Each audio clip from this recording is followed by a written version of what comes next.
जय मसीह की दोस्तों, प्रभु के पवित्र नाम में आपका स्वागत है।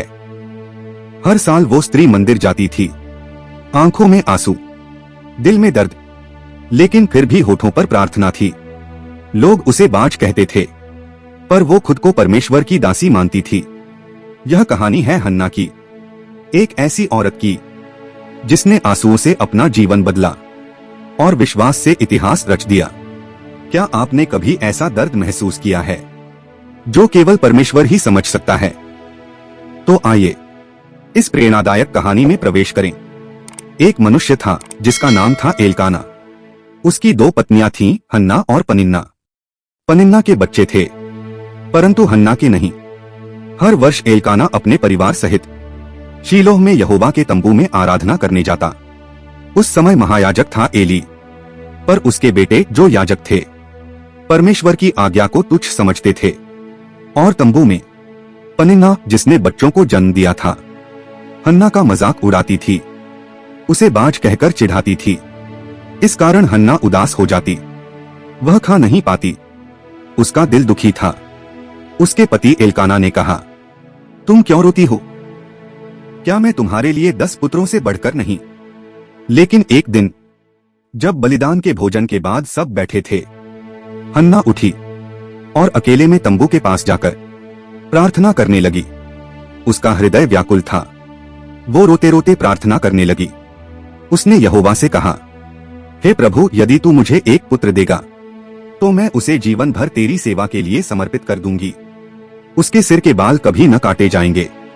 एली ने उसके होठों को हिलते देखा, पर आवाज नहीं सुनी। उसने सोचा कि हन्ना शराब के नशे में है।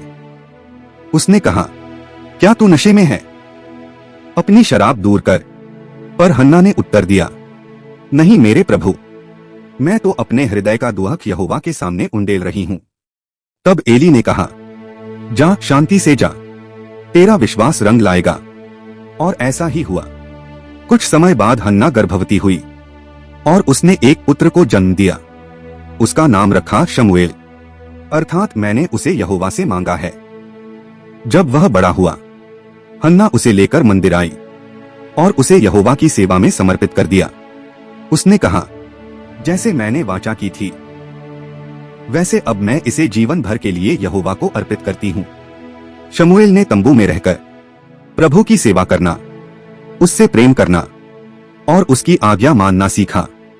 हन्ना की कहानी हमें सिखाती है कि जब सारी आवाजें चुप हो जाती हैं और जब आंसू ही हमारी भाषा बन जाते हैं, तब भी परमेश्वर सुनता है। उसने अपनी पीड़ा को प्रार्थना में बदला और परमेश्वर ने उसकी गोद को आशीष से भर दिया। याद रखिए, देर हो सकती है, लेकिन परमेश्वर कभी चूकता नहीं।